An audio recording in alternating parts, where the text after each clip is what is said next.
Hello friends, आज Republic day की आप सभी को बहुत बहुत शुभकामनाएं। और हम लोग प्रीपोजिशंस पढ़ रहे थे। कुछ प्रीपोजिशंस हमने जैसे इन, इनटू, एट, ऑन, इस तरीके के कुछ प्रीपोजिशंस का अध्ययन हमने किया था और हमने देखा कि बहुत सारे स्टूडेंट्स का रिस्पांस भी अच्छा रहा। और आज हम देखते हैं कुछ और प्रीपोजिशंस जिनका यूज़ कैसे होता है, उनको हम देखते हैं। तो पहले हम देखते हैं ऑन और अपॉन। बिल्कुल एक एक लाइन में, आदत नहीं है बहुत ज़्यादा विस्तार से बताना, बस एक लाइन में ही समझ में आ जाए इसलिए।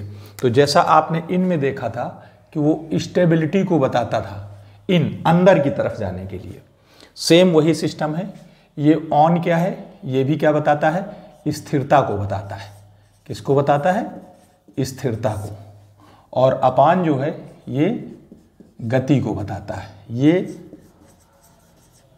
स्टेबल और ये मोशन।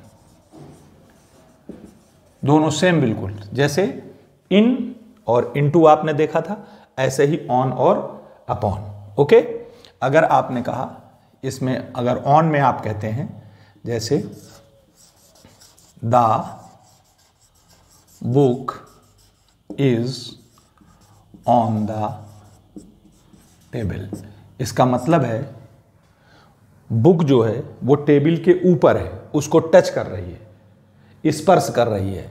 लेकिन ये अपान जो है आप कहेंगे the cat jumped upon the table। Clear? अगर आप देखते हैं, इसका मतलब है ये इसके टच में है और इसका मतलब है कि अभी वो मोशन में है, हवा में है, एयर में है। इसके बाद तो जब ऐसा आपको पढ़ने से लगे तो आप किसका यूज करेंगे? अपॉन का। और अगर आपको लगे ये चीज स्थिर है, पहले से ही उसको टच कर रही है, तो आप किसका यूज करेंगे? ऑन का। ऑन के साथ एक और देखते हैं, एट, इसकी तरफ। ऑन के साथ ही अगर आप देखें एट, तो ऑन अगर आप यूज करते हैं, जैसे आपने कहा कि the man is standing at the door, इसका मतलब है कि वो व्यक्ति जो है वो दरवाजे पर खड़ा हुआ, लीनिंग, सहारा से। आप ऑन का यूज यहां नहीं कर सकते हैं। क्यों? क्योंकि अगर आप ऑन का यूज करेंगे तो इसका मतलब वो दरवाजे के ऊपर खड़ा हुआ है। इसका ध्यान रखना, ये मेन चीज है कि अगर आप विंडो है, डोर है, तो आप ऐसी जगह पर ऑन का use never use their, because उसका मतलब यह है कि अगर आप ऑन करेंगे तो स्पर्श करता है, यानी वो दरवाजे के ऊपर खड़ा है, जहां खड़ा होना संभव नहीं है। तो अगर ऐसी सिचुएशन हो तो आप किसका यूज करेंगे? एट का यूज करेंगे। लेकिन आप यही कर सकते हैं कि जैसे my friend is standing on the railway platform. Okay, अब वो रेलवे प्लेटफॉर्म पे खड़ा हो सकता है, आप यहां ऑन का यूज कर सकते हैं। लेकिन अगर वो दरवाजे पर खड़ा हुआ, ऐसी कहीं जगह पर खड़ा हुआ, तो आप किसका यूज करेंगे? एट का। बात समझ में आ गई? बहुत छोटा सा, बस वन लाइन से, इससे ज्यादा कुछ नहीं बताना। बहुत ज्यादा आप लर्न करेंगे, बहुत ज्यादा कुछ लेंगे, माइंड में बस सिर्फ एक चीज को फिट रखिए कि ये स्टेबिलिटी को बताता है, स्टैटिक सिचुएशंस को बताता है, ये मोशन को बताता है।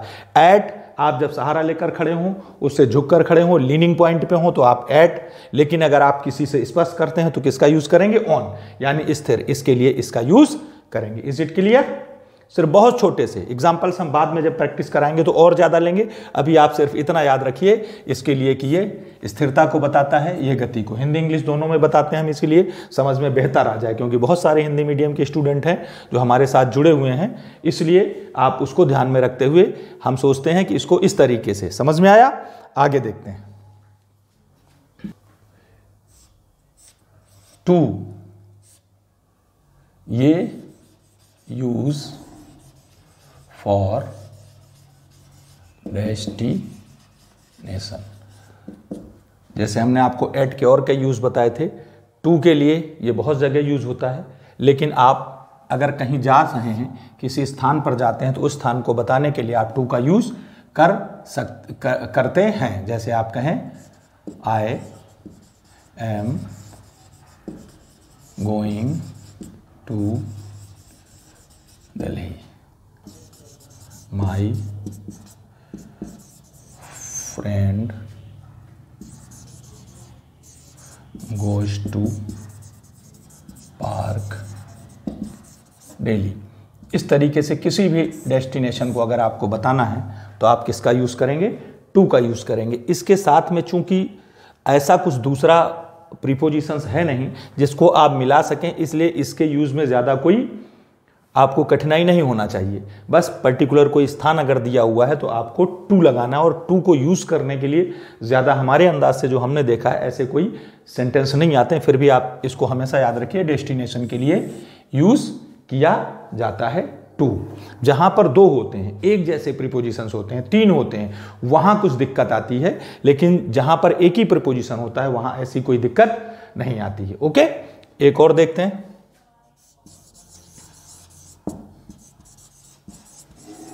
बिटवीन, अमंग,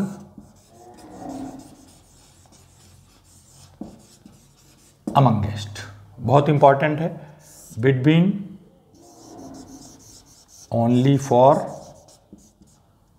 टू, दो के लिए, किसके लिए?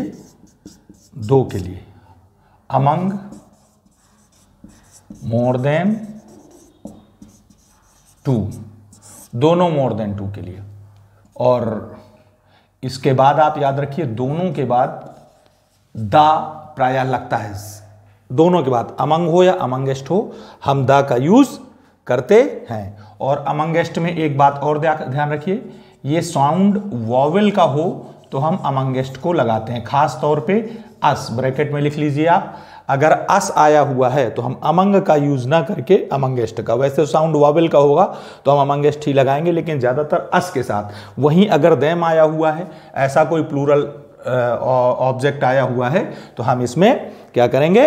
अमंग का यूज करेंगे। ओके, बिल्कुल क्लियर करके बता देते हैं एक एक करके। हालांकि आपको स्टैंडर्ड थोड़ा लोअर लगेगा कि ऐसा क्या सर बता रहे हैं, लेकिन आप समझ लीजिए, अपने समझ में आना चाहिए इससे, नहीं तो फिर ऊपर ऊपर तो लोग बता के चले जाते हैं कि ऐसा हो गया वैसा हो गया, समझ में नहीं आता। इसलिए आप इसको पॉइंट करिए। 99 टाइम अगर बिटवीन, अमंग और अमंगेस्ट का यूज कर रहे हैं और अस लगा हुआ है, चूंकि साउंड इसका वॉवेल का है, इसलिए आप अमंगेस्ट लगाएंगे, और दा आपको हिंट देगा कि उसके बाद दी का प्रयोग या दा का प्रयोग होता है। ओके, बिटवीन का एग्जांपल्स देखते हैं। अगर आपने कहा cut this Apple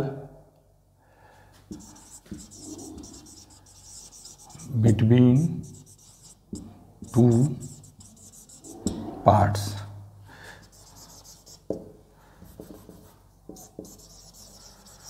there is dispute between Mohan and Ram. Match will be played between India and south Africa. ये इस तरीके से आप देखिए, दो के लिए यूज करेंगे तो किसका यूज करेंगे आप? बिटवीन का यूज करेंगे। अमंग अगर देखें, distribute these toffees among the boys. Amongst भी आप यूज कर सकते हैं।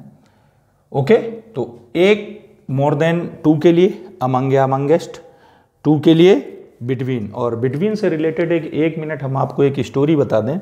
चूँकि वो आपको, जिससे आपको इन दोनों में क्लियर हो जाए ये बात कि जब हम बिटवीन, तो आपने you have listen the name of Vikramaditya, he was famous for his justice. आपने विक्रमादित्य के बारे में पढ़ा होगा। तो एक बार क्या हुआ, विक्रमादित्य के पास, बिटवीन को आप ध्यान में रखना, विक्रमादित्य के पास 2 वीमेंस कैम, जिनमें से एक का बच्चा खो गया था और दूसरी वाली ने उसको चुरा लिया था, ऐसा था। लेकिन जिसने चुराया था वो जो लेडी थी वो थोड़ा सा, चूंकि चोर थी इसलिए वो बदमाश थी, बच्चा छोटा था, और जब वो जिसका रियल वो बच्चा था वो बाहर चली गई, उसने उसको चुरा लिया। तो कोर्ट में, विक्रमादित्य की कोर्ट में वो केस आया था, और जब विक्रमादित्य की कोर्ट में केस आया तो उन्होंने कहा कि उन्होंने केस को सुना, ट्रायल चला और केस को सुना। सुनने के बाद हुआ क्या, वो दोनों क्लेम करने लगी कि द चाइल्ड इज माइन, दूसरी वाली भी कहती थी नो। तो अंत में विवेकानंद ने अपने मंत्रियों से विचार विमर्श किया और उसके बाद, चूंकि वो खुद he was famous for his justice, कि कहते थे कि उनका जस्टिस कभी गलत होता ही नहीं था, थोड़ी देर बाद उन्होंने खुद सोचा और उन्होंने सोचने के बाद अपने मैन को बुलाया, सोल्जर को बुलाया, और उन्होंने कहा, है ना, cut this baby between equal 2 parts. कितने पार्ट्स? 2 पार्ट्स। तो क्या यूज किया उन्होंने? बिटवीन। उन्होंने कहा इसको 2 बराबर पार्ट्स में आप बांट दीजिए, एक इसको दे दो, एक इसको दे दो। तो जैसे उसकी जो रियल मदर थी, उसकी रियल मदर थी, वो चिल्ला पड़ी, स्टॉप सर, नो सर, वो आई एम टेलिंग लाई, उसने कहा, और आप बच्चा आप इसको दे दो, जो उसकी दावा कर रही थी, चोर थी, इसको दे दो। विक्रमादित्य की समझ में आ गया कि वास्तव में इसके पास रियल माँ का हार्ट है, हृदय है, और उन्होंने उसको जेल में डाल दिया, चोर को और इसको। तो हमारा कहने का मतलब था, आप इस स्टोरी से ये समझ जाइए, उन्होंने जब बिटवीन 2 पार्ट्स, तो इसका मतलब है बिटवीन का यूज कितने के लिए करेंगे हम? 2 के लिए, और अमंग का यूज या अमंगेस्ट का यूज 2 से ज्यादा के लिए करेंगे। एक बात ध्यान रखना, एग्जाम्पल्स हम बहुत सारे लिखेंगे, आप कितना याद रखिए, ओनली फॉर 2, ये अमंगेस्ट में याद रखना, वॉवेल